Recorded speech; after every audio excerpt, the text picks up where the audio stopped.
Hello, my name is Carlos Afonso. In the previous video, we talked about the difference between vertical scalability and horizontal scalability. We discussed the importance of redundancy when talking about horizontal scalability. If you add multiple instances running the same service, you gain the ability to handle more users and requests. And you also ensure if one instance fails, others continue to operate normally. Okay? But now we need to talk about databases because even with several servers, they are all connected to the same database, and this creates a bottleneck at the database level. There are several strategies that can be applied. One of them is database replication. So, what is database replication? It is a process of creating multiple copies of the database and distributing them across different servers. This provides high availability. If one server fails, another can take over without a significant interruption, fault tolerance, and read load balancing. Queries can be directed to different replicas, improving performance. There are two main types of replications that are most commonly discussed. The first type is leader-follower replication. In this approach, we take the existing database and designate it as leader database. Here we will only perform write operations. Next, we create and configure additional databases called read replicas. Over here, we just perform writes, and here just reads. All writes go to the leader, and the changes are replicated automatically to the follower, which handles the reads operations. This model works really well in systems where users read information much more often than they create or update it, because it allows you to scale read operations by distributing them across multiple followers. We can have as many followers as we want over here. We can also have a multiple leader replication. In this case, there are no followers, just leaders, each capable of reading and writing. Changes are replicated among them, making this model attractive for scenarios with high write availability, since multiple nodes can accept write operations. However, this approach can lead to write conflicts, which needs to be carefully managed. In summary, in the leader-follower model, only the leader is responsible for write operations, while reads can be performed on any follower.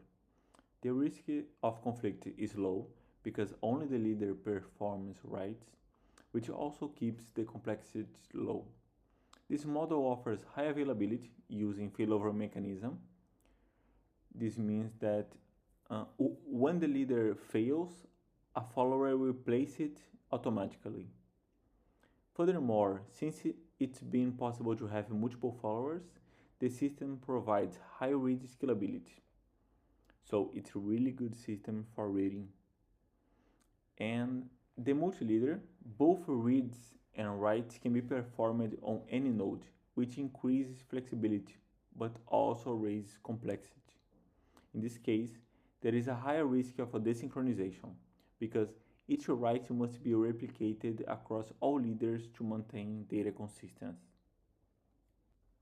So now, let's talk about synchronous and asynchronous replication. In a simplified way, synchronous replication, the write transaction is only committed after it has been written to a replica. This means that the operation remains blocked until all copies are updated. And asynchronous replication. The transaction is considered successful as soon as it is written to the later database. Replication to the other databases occurs asynchronously in the background. To dive deeper, let's go back to the leader follower example I mentioned at the beginning of the video, and you will get it. Let's imagine that we are working asynchronously. How would that work? We want to add some information to the database, make a post request, for example. As soon as the write operation is performed on the leader database, the transaction is already considered successful. Replication to the other databases happens asynchronously in the background.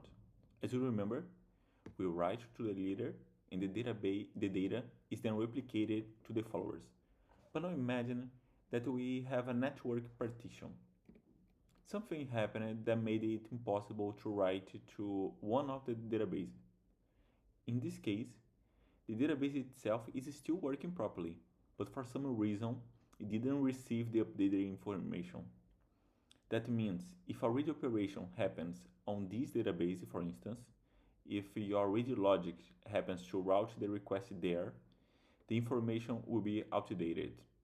In this situation, we have what is called eventual inconsistency. The data is only consistent eventually.